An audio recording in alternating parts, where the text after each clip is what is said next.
You guys were supposed to remind me that I was supposed to make a tomato video. So here it is. This is the tomato video. Tomatoes are my most favorite thing to grow.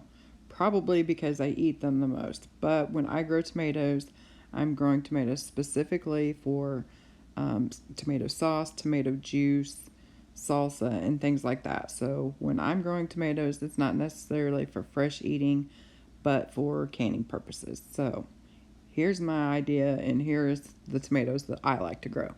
Okay, let's start with San Marzano. I think San Marzano is just a little bit of an upgrade from just a plain Roma. But they are very, very similar as far as like how big they are, the growing conditions, stuff like that. One of the big differences is Roma is a determinate. This is an indeterminate tomato. But as far as like size and flavor and stuff goes, I think they're pretty close. The San Marzano might have a little bit more flavor, in my opinion, than the Roma.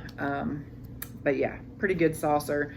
The reason I like the San Marzano is kind of the same reason of the Roma, is pretty much whatever you put with it, the flavor. That flavor will kind of, I don't want to say overpower, but the tomato flavor isn't as strong. So you can put these with other things, you know, like your peppers and stuff like that. So I like having San Marzano. Next up is the alpaca. I don't know if I am saying these right, so I'm going to try to put the things down there, so in case I'm saying it wrong, you guys can make fun of me, but this is how I say it. But next up is the alpaca, and to me, I think this has more flavor than the San Marzano and the Roma. Again, it's another indeterminate tomato.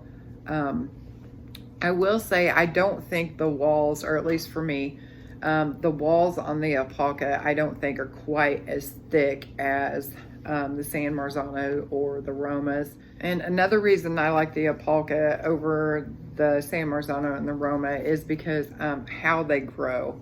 When these grow, they get like, there's like a lot. There's like a cluster of them all at one time. So as where it is an indeterminate, but the San Marzano, it's kind of here, there. The alpaca, for me, I think, at least for me, how they grow for me, they grow in big clusters. So even though they are an indeterminate, they kind of grow like a determinate because the clusters come on and there's just a bunch of them at one time. So I do like these. Yeah. Okay, next up is the Amish paste. Amish paste, I really, really like the Amish paste. They grow quite a bit bigger than these others. As you can tell, I'm kind of stepping up as we go, like getting closer to my favorites. But the Amish paste, I really, really like these because they do get pretty big and they are very, very meaty. And as far as like the texture goes, I think these have a little bit of a smoother texture.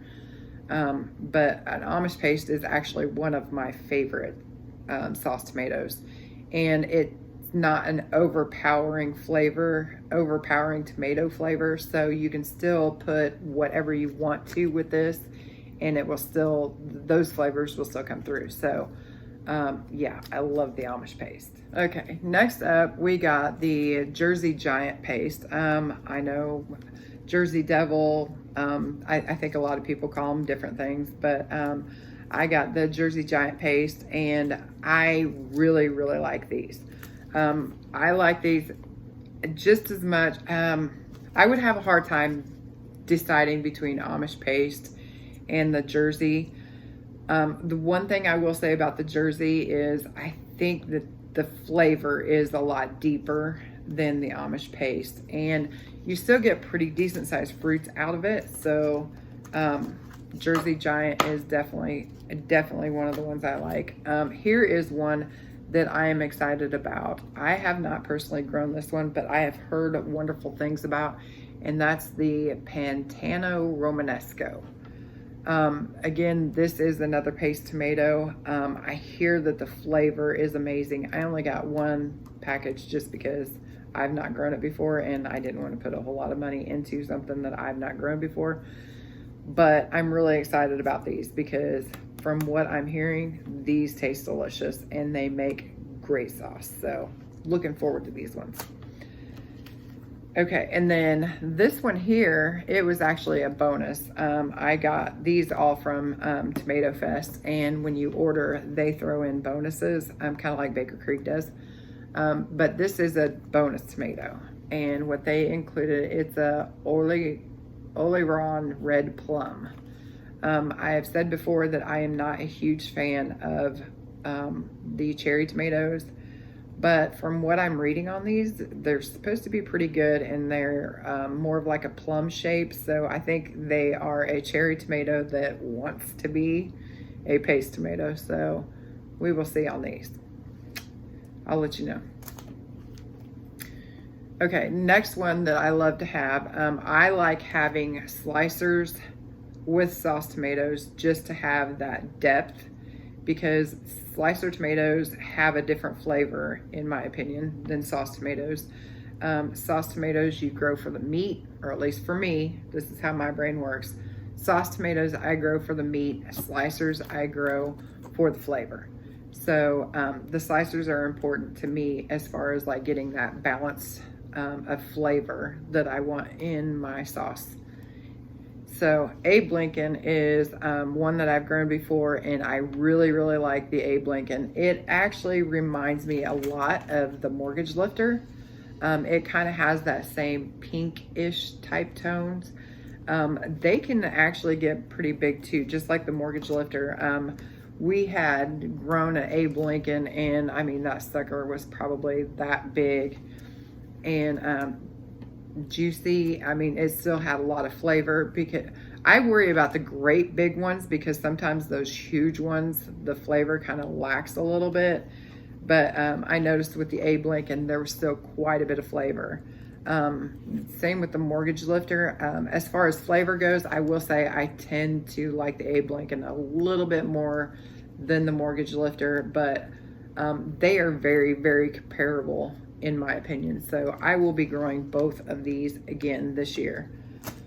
The next one, I can't really show you the pretty thing because it didn't come that way, but I got OXHEART tomato seeds, and the OXHEART is, it is a giant as far as like a sauce type tomato goes.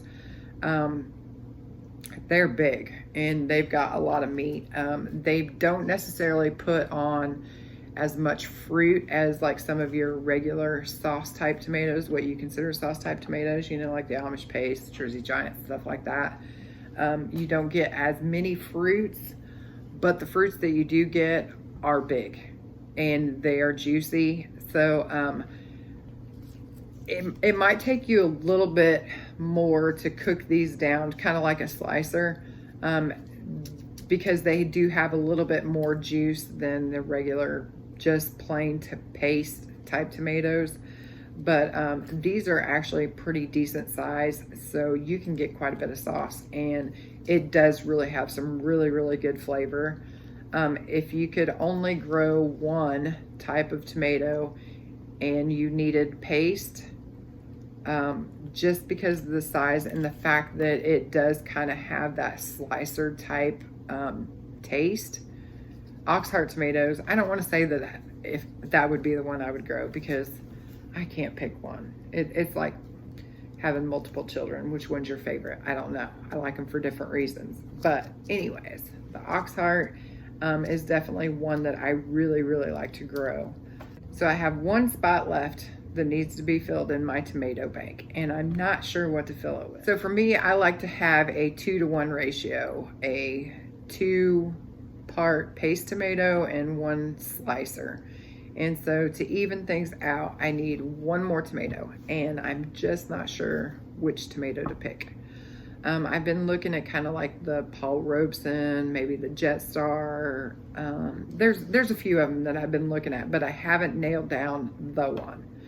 So if you have a really good slicer that you would swear by, that you know that is your one go-to slicer because of the flavor, let me know in the comment section. Let me know what is your favorite tomato to grow, because that might help me narrow in and nail down the tomato that I need to grow. Okay, well, I think I've been blabbering enough, so I think I'm gonna go ahead and start getting these all divided and get them put into my new pretty seed bank. All right.